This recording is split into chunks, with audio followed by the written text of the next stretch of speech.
অসম চৰকাৰৰ তৰফৰ পৰা কিন্তু অৰুণোদয় আঁচনিলৈ বিশেষ ঘোষণা কৰিছে। তো আপোনালোকে যিসকল মানুহে অৰুণোদয় আঁচনিৰ বাবে এপ্লাই কৰিব পৰা নাই সেইসকল মানুহৰ কাৰণে ভাল খবৰ। তো আপোনালোকে অতি শীঘ্ৰে অৰুণোদয় আঁচনিখন এপ্লাই কৰিব পাৰিব। তো ডেটটো ফিক্স হৈ গৈছে। আপোনালোকে কেনেকৈ এপ্লাই কৰিব সেই বিষয়ে কিন্তু এই ভিডিঅ'ত আপোনালোকক চবখিনি কথা জানিবলৈ পাৰিব। কেতিয়াৰ পৰা আপোনালোকে এপ্লাই কৰিব পাৰিব সেই বিষয়েও কিন্তু আজি এই ভিডিঅ'ৰ জৰিয়তে আপোনালোকে সম্পূৰ্ণ ভিডিঅ'টো চাই থাকিব, নহ'লে কিন্তু আপোনালোকে এপ্লাই কৰিব নোৱাৰিব সম্পূৰ্ণ। এই অৰুণোদয় ৩ৰ প্ৰক্ৰিয়াটো 15 ছেপ্টেম্বৰৰ পৰা আৰম্ভ হ'ব আৰু আমি 1 ফেব্ৰুৱাৰীত নতুন হিতাধিকাৰীসকলক আমি অৰুণোদয় আঁচনি দিয়া আৰম্ভ কৰিম। তেতিয়ালৈকে এটা ডাঙৰ সিদ্ধান্ত হ'ল অৰুণোদয় আঁচনিৰ সম্প্ৰসাৰণ। আজিৰ ডেটত ২৭ লাখ ব্যক্তিয়ে অৰুণোদয় আঁচনিৰ সুবিধা লাভ কৰি আহিছে।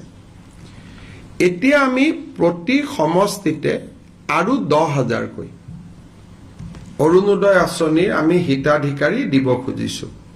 যিধৰণে আমি লোকসভা নিৰ্বাচনত আপোনালোকে জানে যে আমি সমীক্ষা পত্ৰ বিতৰণ কৰিছিলো। সমীক্ষা পত্ৰবিলাক উভতি আহিলে তাতে আমি দেখা পালো যে 10-12 লাখ মানুহৰ হাতত অৰুণোদয় নাই। সেইকাৰণে আমি অৰুণোদয় আঁচনিখনত নতুনকৈ 12,60,000 নতুন হিতাধিকাৰীক আমি অন্তৰ্ভুক্ত কৰিবলৈ সিদ্ধান্ত লৈছো। ই অৰুণোদয় ৩ নামেৰে জনাজাত হ'ব। অৰুণোদয় 2ৰ বেনিফিচিয়াৰীসকলেও 3ৰ বাবে নতুনকৈ আবেদন কৰিব লাগিব আৰু 3ত নতুনকৈও আবেদনকাৰী অন্তৰ্ভুক্ত হ'ব। এই অৰুণোদয় 3ৰ প্ৰক্ৰিয়াটো 15 ছেপ্টেম্বৰৰ পৰা আৰম্ভ হ'ব আৰু আমি 1 ফেব্ৰুৱাৰীত নতুন হিতাধিকাৰীসকলক আমি অৰুণোদয় আঁচনি দিয়া আৰম্ভ কৰিম। তেতিয়ালৈকে পুৰণা অৰুণোদয় হিতাধিকাৰীসকলে নিৰন্তৰভাৱে অৰুণোদয় পাই থাকিব। কিন্তু যেতিয়া 1 ফেব্ৰুৱাৰীত আমি নতুন অৰুণোদয় দিব যাম, পুৰণা বেনিফিচিয়াৰী 2-এজন হয়তো তেওঁলোকৰ কোনোবা ঘৰত চাকৰি পালে, কোনোবাৰ ঘৰত গাড়ী কিনিলে, বিভিন্ন কাৰণত তেওঁলোকে নাপাব। কিন্তু এইবাৰ অৰুণোদয় এটা আমাৰ কণ্ডিশ্যন হ'ল যে ৰেচন কাৰ্ড থকা মানুহে অৰুণোদয় পাব। ৰেচন কাৰ্ড নাথাকিলে অৰুণোদয় নাপায়।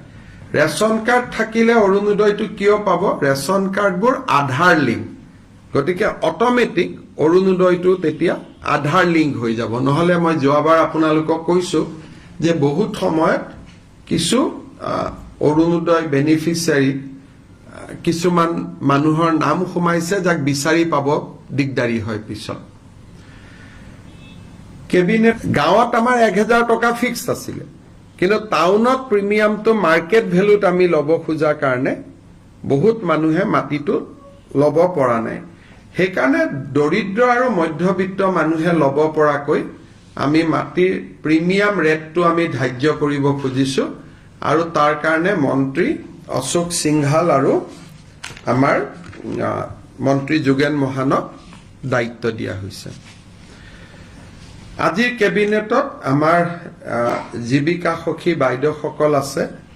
কিছু জীৱিকা সখী 5,242 গৰাকী বাইদেৱে স্কুটি পোৱা নাছিল, তেওঁলোকক আমি একোখনকৈ স্কুটি দিবৰ বাবে সিদ্ধান্ত গ্ৰহণ কৰিছো।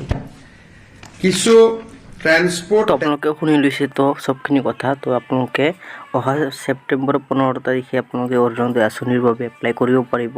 তো সকলো মানুহে এপ্লাই কৰিব পাৰিব। যাৰ হাতত ৰেচন কাৰ্ড আছে সেইসকল মানুহে অতি সহজতে এপ্লাই কৰিব পাৰিব। তো আশা কৰোঁ ভিডিঅ'টো ভাল লাগিলে আপোনালোকে চেনেলটো ছাবস্ক্ৰাইব কৰি ৰাখিব এনেকুৱা ধৰণৰ নতুন নতুন ভিডিঅ'বোৰ পাই থাকিবলৈ।